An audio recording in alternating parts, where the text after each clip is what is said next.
a todos, sean bienvenidos a la tercera parte de Historias de Terror. Bien, en este video me acompaña es Pejito 14, Red, Ronax 15, Dante, Ginga Hop. Bueno, yo comenzaré de contar una historia. Esta historia se llama La Fiesta.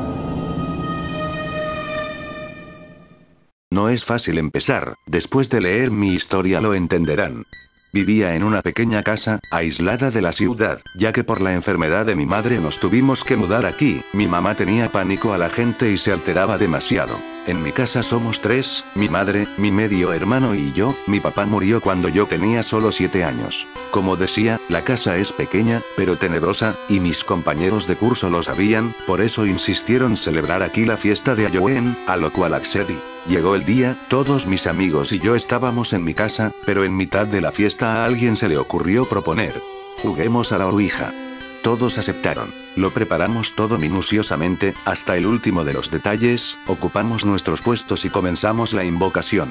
Increíblemente el testigo respondió inmediatamente a nuestra llamada, se habían cumplido nuestras expectativas.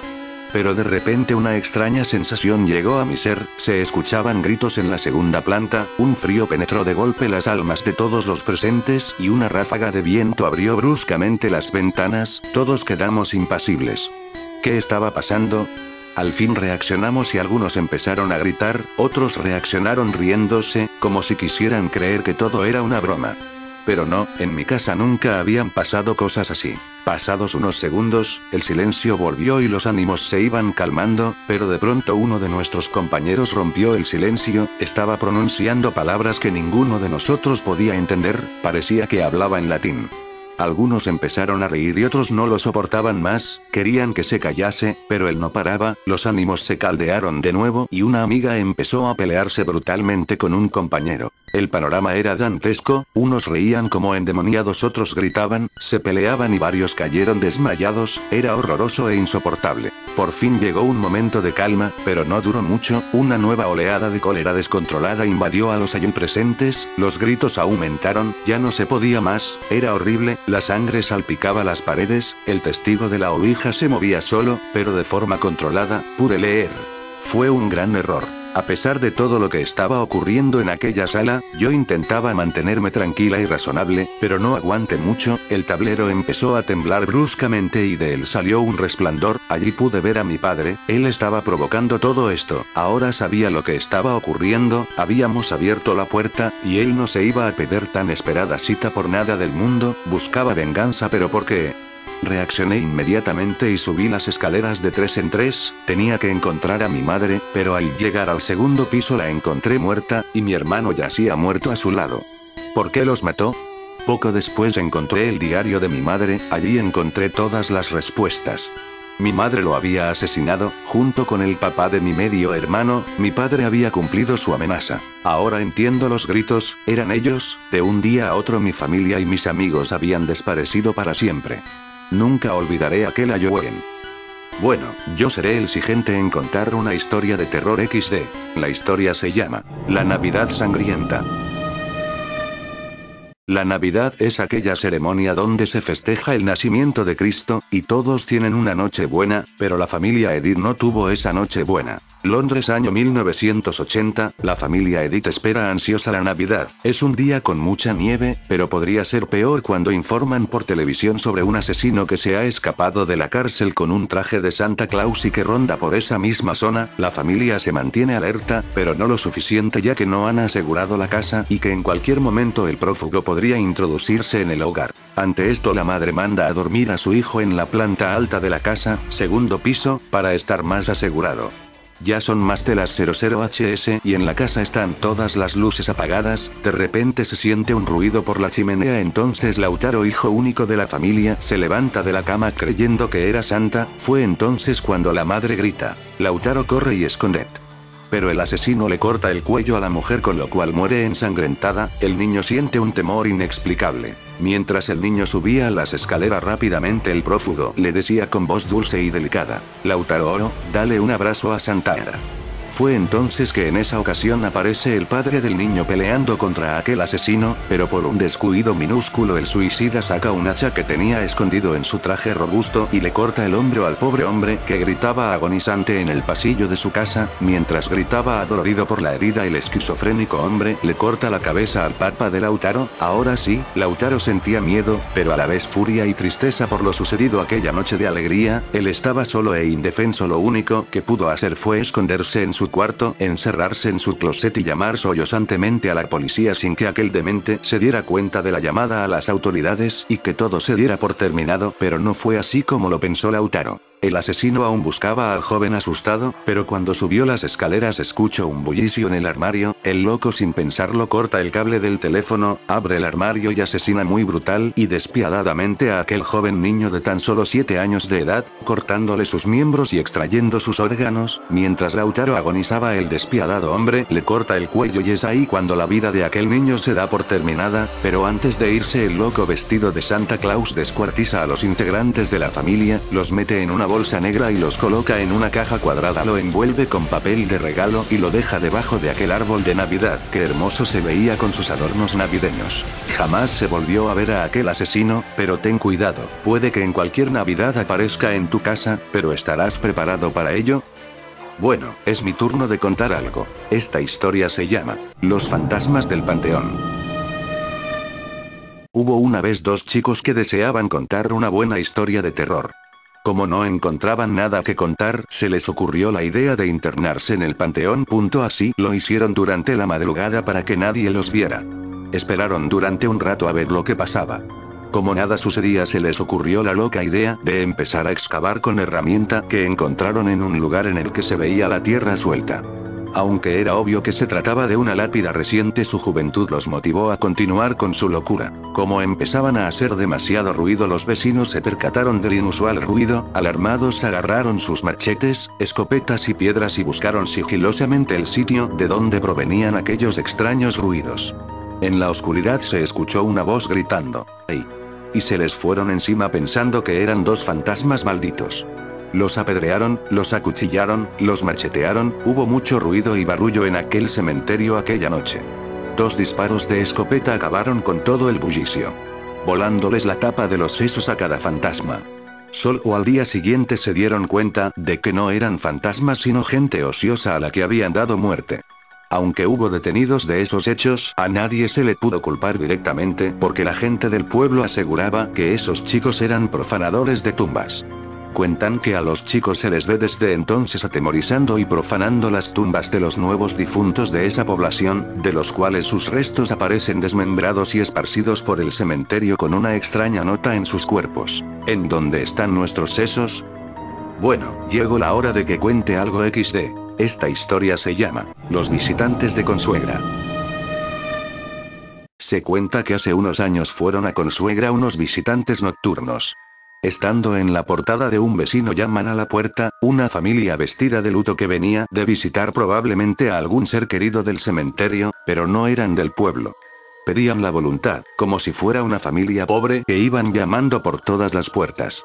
La dueña de la casa se dio cuenta que una niña pequeña que iba con ellos no dejaba de llorar y gritar como si tuviera miedo de algo. Estaba histérica, perdida la pobre, por lo visto. Ahí queda la cosa hasta que al día siguiente, los habitantes de la casa bajaron al bar que solían frecuentar, y que estaba muy cerca de su casa. Había confianza entre los que vivían en la casa y el dueño del bar, y este les pregunta que si saben lo que pasó la noche anterior en el bar con esta familia.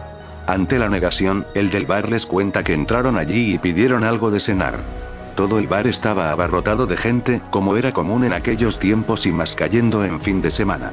Pues bien, de repente, la niña que venía con ellos empieza a gritar histérica: «Mamá, que viene. Que viene». Todo el bar se queda paralizado ante el grito de la niña, y más aún cuando sienten una presencia invisible que tira a la madre contra el suelo como si la hubieran golpeado en el pecho. Todo el mundo salió corriendo. Por lo visto, la familia había prometido una misa y una visita por el difunto y no lo habían cumplido. Por lo que se ve, el abuelo de la niña, el difunto, se le aparecía a la pobre y pegaba a la madre. Por eso estaban en el pueblo pidiendo, y venían desde el camino del cementerio el día en que los vio la gente de esa casa. La misa por el difunto se celebró al día siguiente y las apariciones cesaron para la familia de una vez. Esto ocurrió de verdad en Consuegra hace muchos años. XD, yo contaré una historia de terror. Esta historia se llama, el baño poseído. Eran las 3 de la madrugada y volvía con mis amigos de tomar unas copas en un bar de Houston, en Texas, donde resido desde hace algunos años, tras haber sido contratado por una empresa de hidrocarburos. Mis amigos son todos latinos o más bien de origen latino, hijos de emigrantes mexicanos, salvadoreños y guatemaltecos, que son los que más abundan en el área, por eso me gusta salir con ellos. Cuando quiero expresar algo en español, ellos me entienden y además me corrigen porque hablan un perfecto inglés. Bueno, como iba diciendo, salimos de fiesta y queríamos tomar un café antes de irnos a la cama, así que fuimos a una cafetería que está abierta las 24 horas, típico made in USA. Aquella cafetería estaba realmente sucia y el tipo de gente que iba era un tanto rara, noctámbulos, borrachos, mediums y chicas de alterne, pero la comida y el café que allí servían hacían que valiera la pena la visita. Después de tomarme mi café pedí un plato de grits con bacon y huevos, el desayuno típico sureño, pero tras el café me habían entrado unas ganas irresistibles de ir al baño. Me dirigí a los baños, creo que nunca había estado en unos baños tan sucios. En Estados Unidos cuidan mucho la higiene de los lavabos, pero aquel olía a orín y estaba sucio y lleno de pintadas. Me encerré en el único baño limpio que vi y me llamaron la atención sus pintadas. Entre dibujos animados y juegos de Bob Esponja se podían ver inscripciones demoníacas, el número 666 pintado en rojo y advertencias que decían que ese baño estaba maldito. Cuando me dispuse a salir del baño, la luz se apagó de repente, la puerta se atrancó y pasé los peores minutos de mi vida. Tuve que esperar 10 minutos hasta que llegara otra persona y diera la voz de alarma. En el rato que pasé allí solo escuché gritos, susurros y la presencia de alguien. Por fin alguien entró en los lavabos y las luces volvieron de nuevo, las pintadas terroríficas de la puerta habían desaparecido en su mayoría y la luz volvió de repente. Mis amigos se rieron de mí, pero cuando la camarera se acercó a cobrar confirmó que ese baño estaba encantado, que al parecer murió allí una adolescente que había sido maltratada por su familia. Su propio padre le había proporcionado tal paliza que sufrió un derrame cerebral mientras estaba haciendo sus necesidades en el baño. Nunca más volví allí, fue algo aterrador. Yo seré el siguiente en contar X3. Esta historia se llama, Pobre niño. Hace algunos meses mi mamá me contó una historia que le sucedió cuando era una adolescente. Resulta que estaba en la secundaria y tenía un compañero de aula que era muy lindo, su madre era maestra de una escuela primaria y su papá era chofer de la guagua, autobús, de transporte escolar. Ambos eran personas decentes y muy queridas en el vecindario. Una tarde el muchacho iba en su bicicleta camino a casa cuando un hombre le pidió que lo adelantara. Con mucho gusto él se brindó a hacerlo y el hombre se montó. Cuando habían recorrido un tramo el señor se sacó una jeringuilla del bolsillo del pantalón y le inyectó una sustancia para dormirlo. Por un tiempo no se supo nada del niño, hasta que lo dieron por perdido. Como su padre era chofer, logró movilizar un grupo de guaguas que iban y venían cargadas de personas del pueblo que andaban en busca de su hijo. Recorrieron gran parte de la provincia, pero no hallaron rastro alguno del chico. Finalmente decidieron ir a ver a un palero, persona que practica la religión de santos y muertos, y este hombre le dijo que el niño estaba de cara al sol. Fueron a buscar en el oriente, por donde sale el sol, y dieron con el niño. Estaba sentado con las piernas cruzadas en la hierba en un campo, le habían inyectado formol, líquido que le inyectan a los muertos para endurecerlos antes de enterrar, y le sacaron el corazón.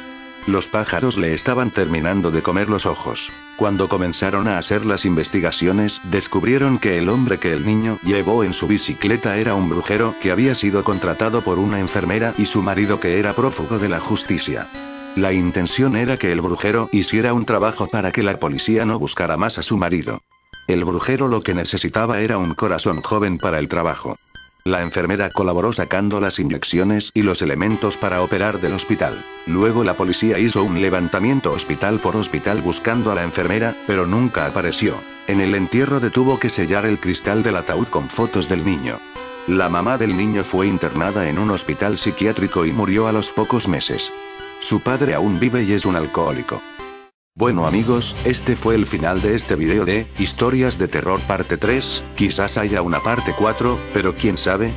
Bueno amigos, me despido, así antes de terminar les diré que gracias a todos que me dieran sus renders, en verdad muchas gracias. Bueno amigos, me despido, adiós, bye.